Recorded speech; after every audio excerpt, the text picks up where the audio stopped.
दुःखाची व्याख्याच बदलून जाते हो. मला माहितीच नव्हतं हे दुःख. नटसम्राट आज जर मला करायला सांगितलं तर मी वेगळ्या पद्धतीनं करेन. माझं नटसम्राटाचं दुःख जे आहे ते 4 भिंतीमधलं आहे, गोंजारलेलं दुःख आहे. आम्ही आमचं सगळंच आयुष्यच आभाळाखाली ठेवलेलं आहे. आमच्या पिकाला तिजोरी नसते हो. कोणी या पाखरं येऊन खातात, वानरं खातात, वानोळं म्हणून त्यांनी तो खायचाच असतो. उरलेलं आम्ही खातो, पण त्याचा जो एक रास्त भाव आहे तो द्या ना. याच्या पलीकडे आम्ही काय मागितलं. आई आमची सांगायची 16 रुपये सोनं होतं तोळा, आज 50,000. मला माहिती नाही भाव काय आहे. मला सोन्यासारखी माणसं मिळाली, मी सोन्याकडे पाहत नाही, त्यामुळे त्या माणसांची किंमत मला कळत नाही. पण सोन्याचा भाव इथून इतका झाला, आमच्या तांदळाचा भाव, गव्हाचा भाव काय पटीत वाढलाय तुम्हाला माहिती आहे. का नाही करत? 80%, 90% आपण होतो, आता 60-50% आलो शेतकरी. पण 50% सरकारकडे मागू नका. कुठलं सरकार करायचं हे ठरवा.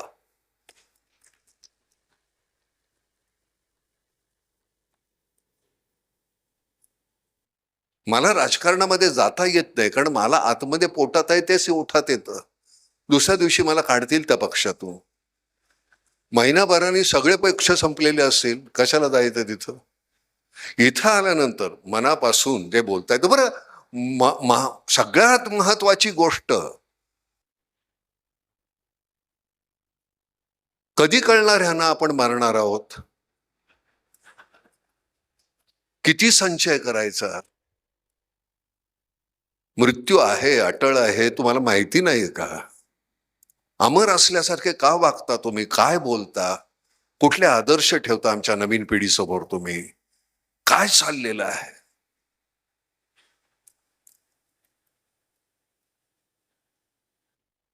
कशाच्या आशेवर आम्ही जगायचं? रोज आम्हाला अन्न देणारा जो आहे त्याची जर तुम्हाला पत्रास नसेल तर मग आम्ही तुमची पत्रास का ठेवायची? अडवणूक नाही, अडवणूक कधीच नाही. शेतकरी कधीच तुमची अडवणूक करणार नाही. तो कितीही चिडला, काही झाला, आम्ही आत्महत्या केली तरी पुन्हा जन्मून मी पुन्हा शेतकरीच होणार, अशा पद्धतीनं जगणारी जात आहे. पुढचा जन्म कुठला हवा रे? तर मला शेतकऱ्याचा जन्म नको असं कधीच शेतकरी म्हणणार.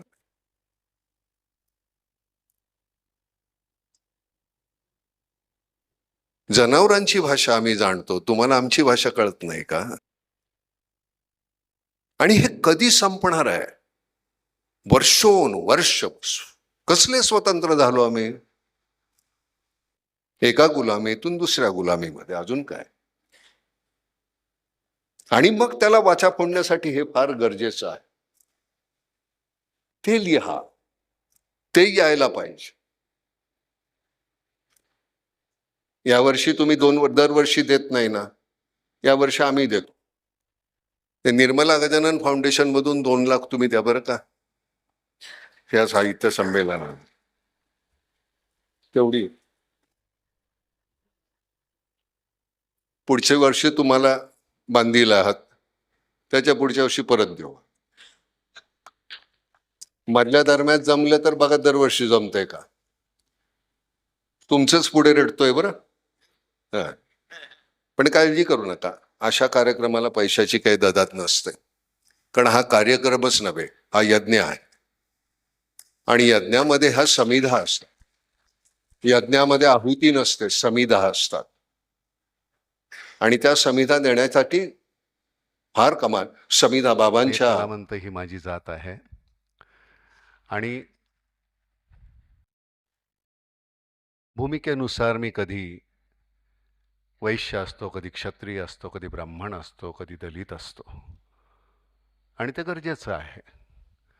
मगाशी तुम्ही ज्यावेळी म्हणालात की नाही नाना गावागावात जाऊन त्यांची दुःख, जोपर्यंत त्यांची दुःख समजून आपल्याला घेता येत नाहीत तोपर्यंत ती तुमच्या समोर नाटकातून किंवा चित्रपटातून मी दाखवू शकत नाही. नाही तर माझी ही 4 भिंतीमधलीच दुःख असतील आणि मी तीच तीच तुम्हाला पुन्हा दाखवत राहीन आणि मग तुम्हाला त्याचा कंटाळा येईल. जोपर्यंत दुःखाची आणि सुखाची व्याख्या बदलत नाही तोपर्यंत मला असं वाटत नाही की कलावंत म्हणून मला काम करण्याचा अधिकार आहे. ती रोज बदलत राहिली पाहिजे. शहरातला असताना माझी दुःख आणि शेतकऱ्यांचे नामच्या माध्यमातून शेतकऱ्यांना जेव्हा भेटलो त्यावेळीची दुःख, ह्या दुःखाची परिभाषा पूर्णपणे बदलली गेली. आज नटसम्राट करायचं झालं तर मी वेगळ्या पद्धतीनं करेन, कारण मला त्यांची दुःख कळली. नटसम्राटाचं दुःख हे 4 भिंतीमधलं होतं आणि हे आमच्या उघड्यावरचं आभाळाखालचं दुःख जे शेतकऱ्यांचं आहे आणि ते तू जाणलंच चंद्रकांत. त्याच्यासाठी अतिशय हिरिरीनं काम केलंस. तुझ्या बाजूला तुझ्यासारखी मंडळी तू तयार केलीस, आडमुठी होती त्यांना बदललंस. मला असं वाटतं की हे सगळ्यात कठीण काम होतं.